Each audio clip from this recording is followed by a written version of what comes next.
Hey yo, what's good everyone? Welcome to my channel, this is Mauro and today we're gonna check out the Gallipoli campaign in Australia, of course.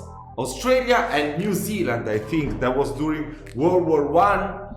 I don't know that much, that's what you told me to check out to understand better the Anzac Day that it should be on 25th of April. That is also the day that we celebrate here in Italy. Every year is a holiday because it was the day that Italy was freed by the Nazi and fascists. So yeah, I don't know that much about this, you know. I'm just learning so many things about Australia. I really didn't know anything, you know, until a couple of weeks ago that I started to reacting to Australia. So I love that. I'm starting to love this country every day more, and this is such a good opportunity to understand it even better. But yeah guys, before we even begin with this, I just want to remind you that I also have a Patreon page. I upload all the videos that gets blocked on YouTube, and also I want to repeat that to make you understand better. I'm gonna start to stream every day on Twitch and Facebook, you know, reacting to maybe highlights of the AFL every week, you know, and also react to other videos, you know. Who's there who asked me to react to some videos? We can do that as well, it will be fun. Some videos of the ones that I will be reacting on Twitch, I'm gonna be uploading it on YouTube, but all the ones about the AFL, I'm gonna upload them on the Patreon page because I'm afraid here on YouTube they will get blocked or like that, yeah. And we can also react to some older games as well, you know. It's fun, it's gonna be fun. So yeah, if you want an opportunity, you know, we can share a chat, you know, get to know each other even better. I like to understand better and know my subscribers. So if you want that, I'm gonna be doing this stream every day for this week until next Sunday. It's gonna be about maybe an hour and a half every day from maybe 2 or 3 p.m. here in Italy. I don't know, I will write it down, you know. I will write it down very soon. I'm not sure yet what time is it in Australia. I think it's about 7 or 8 p.m. I don't know, I'm not sure. So we will see. But yeah, right now I'm gonna shut my mouth. If you wanna follow the Patreon page, it's patreon.com/MauroReactions. And now we're gonna learn more about the Gallipoli campaign. The Gallipoli campaign. Okay, wait. Let's take off the Italian subtitles, it's too confusing. 1915 to 1916. World War I. By 1915, the war on the Western Front had fallen into a stalemate. The Allied powers fighting in Belgium and France were considering opening a new front. In January 1915, Grand Duke Nicholas of Russia had appealed to Britain for assistance against the Ottoman Empire, a member of the Central Powers which had invaded the Caucasus. A naval expedition was launched by the Allies to capture the Dardanelles Straits, a passage that connects the Aegean Sea to the Sea of Marmara in northwestern Turkey, and beyond that, the Black Sea. If they were successful in their goal, the Allies could link up supply routes with Russia and knock the Ottoman Empire out of the war. Furthermore, as First Lord of the Admiralty, Winston Churchill proposed opening another front would dilute the German forces as they supported the depleting Ottoman Turkish army. British Admiralty Winston Churchill pushed for a naval attack on the Dardanelles with a bombardment by British and French battleships on February the 19th, 1915, and resumed on the 25th because of bad weather. The Ottomans had placed mines in the water, and the minesweepers had failed to detect many of them. The British also sent Royal Marines ashore to sabotage Ottoman artillery. On March the 18th, Allied battleships entered the straits. Fire from the Turks and undetected mines sank 3 of the ships and damaged 3 others. This naval assault could not work because the Turkish guns needed to be silenced, and so did the minefields, which was impossible to do at the same time. The naval ships were also mainly obsolete warships, unsuitable for action. After this failed naval attack, a full-scale amphibious beach assault would begin on the Gallipoli Peninsula.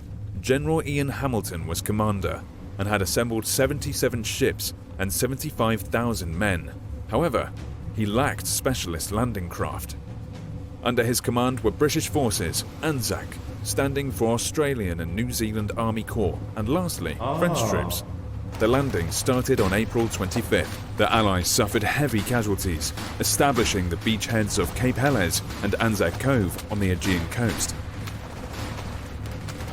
The Anzac forces had landed a little north of the intended landing site of Gallipoli at a cove instead.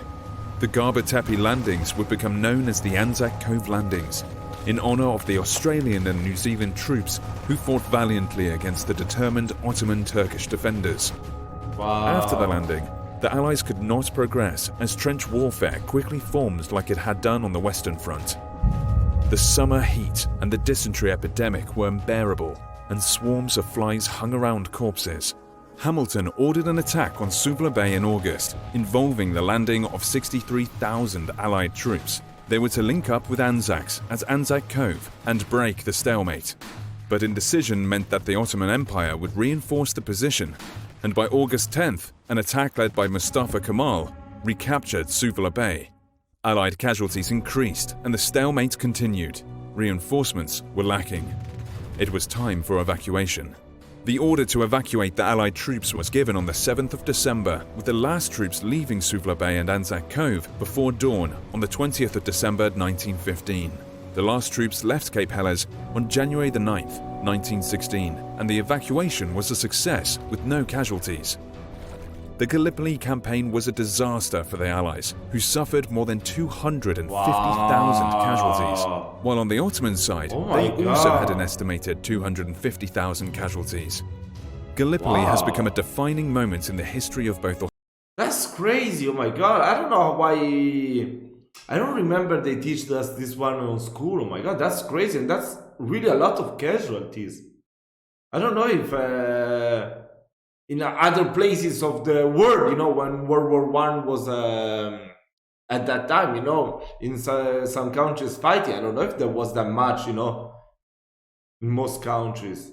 At least, you know, if there was even more, they would mention it, but this one I don't really remember hearing it. I think it's the first time that I hear about this. That's crazy. Australia and New Zealand, and has been recognized as their baptism of fire and a key event to their emergence as independent nations.